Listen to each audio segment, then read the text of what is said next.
हिना साहब को साधना आरजेडी के लिए मजबूरी या फिर जरूरी, जाने लालू यादव का सीक्रेट बात। बता दें, सीवान के सांसद रहे बाहुबली शहाबुद्दीन आरजेडी प्रमुख लालू प्रसाद यादव के काफी करीबी माने जाते थे। बिहार में शहाबुद्दीन की तूती बोलती थी, लेकिन उनके निधन होने के बाद हिना की पकड़ आरजेडी में कमजोर हुई। इसके चलते हिना इस बार लोकसभा का चुनाव निर्दलीय लड़ी थी। बता दें कि बिहार विधानसभा चुनाव की राजनीति बिसात बिछाई जाने लगी है। सीएम नीतीश कुमार 2024 के लोकसभा चुनाव के नतीजे आने के बाद से ही एक्शन मोड में है, तो आरजेडी भी अपने सियासी समीकरण को दुरुस्त करने में जुट गई है। आरजेडी सुप्रीमो लालू प्रसाद यादव ने खुद ही मोर्चा संभाल लिया। इसके तहत बाहुबली शहाबुद्दीन की पत्नी हिना साहब से मुलाकात की है। माना जा रहा है कि लोकसभा चुनाव में उम्मीद के मुताबिक नतीजे न आने के चलते लालू अब हिना की घर वापसी कराकर विधानसभा की जंग को फतह करना चाहते हैं। मगर शहाबुद्दीन की पत्नी नीतीश कुमार से लेकर प्रशांत किशोर तक से मुलाकात कर चुकी है। ऐसे में देखना है कि हिना का सियासी ठिकाना क्या होता है। बता दें, सीएम नीतीश कुमार की सियासी पाला बदलने के चलते आरजेडी बिहार की सत्ता से बाहर है। 2005 के बाद अपने दम पर आरजेडी सत्ता में नहीं आ सकी। इस दौरान जेडीयू के सहारे कुछ समय के लिए सरकार में साझेदार जरूर रही है। ऐसे में लालू यादव एक बार फिर सक्रिय हैं। तेजस्वी यादव की बिहार यात्रा से पहले पार्टी के सारे कील कांटे दुरुस्त कर लेना चाहते हैं। इसके तहत उन नाराज नेताओं की फहरिस्त बनाई गई है जिनका अपने इलाके की सियासत में खास दबदबा है। इसकी शुरुआत सीवान के सांसद रहे शहाबुद्दीन की पत्नी हिना साहब से हुई। सीवान के सांसद रहे बाहुबली शहाबुद्दीन आरजेडी प्रमुख लालू प्रसाद यादव के काफी करीबी माने जाते थे। बिहार में शहाबुद्दीन की तूती बोलती थी, लेकिन उनके निधन होने के बाद हिना की पकड़ आरजेडी में कमजोर हुई। इसके चलते हिना इस बार लोकसभा का चुनाव निर्दलीय लड़ी थी। हिना भले ही जीत नहीं सकी, लेकिन आरजेडी से ज़्यादा वोट हासिल करने में सफल रही।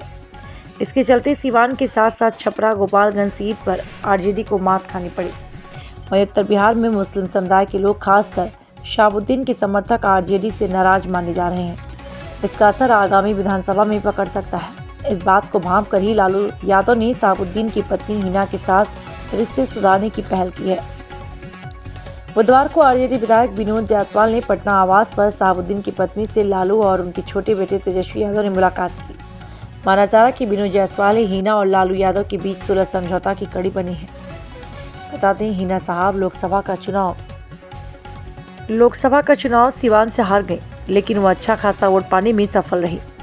सीवान लोकसभा चुनाव क्षेत्र के तहत आने वाले विधानसभा सीटों को वोटों का आंकड़ा देखें तो हिना को सीवान विधानसभा में 61,346, जीरदेई विधानसभा से 40,845, दरौली विधानसभा से 32,116, रघुनाथपुर से 60,858, दरौंदा में 40,176, बढ़हरा विधानसभा सीट पर 57,746 वोट मिले।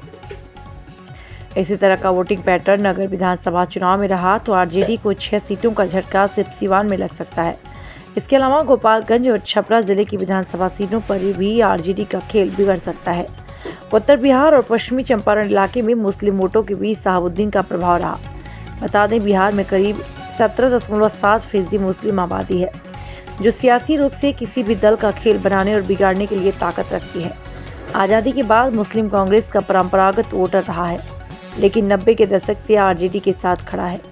बिहार की सियासत में 2020 के विधानसभा चुनाव में मुस्लिम समुदाय के वोटिंग पैटर्न में बड़ा फर्क दिखा। असदुद्दीन ओवैसी की पार्टी ने बिहार के मुस्लिम बहुल सीमांचल के इलाके में 5 सीटें जीतकर और 3 अन्य सीटों पर दूसरा स्थान हासिल करके अपनी छाप छोड़ी थी। बता दें, बिहार में विधानसभा सीटों की संख्या 243 है। इसमें से 47 सीटें ऐसी हैं जहां मुस्लिम वोटर निर्णायक की स्थिति में है।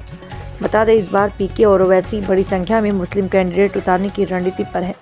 इसके चलते लालू यादव डैमेज कंट्रोल करने के लिए शहाबुद्दीन की पत्नी हिना साहब को साधना चाहते हैं।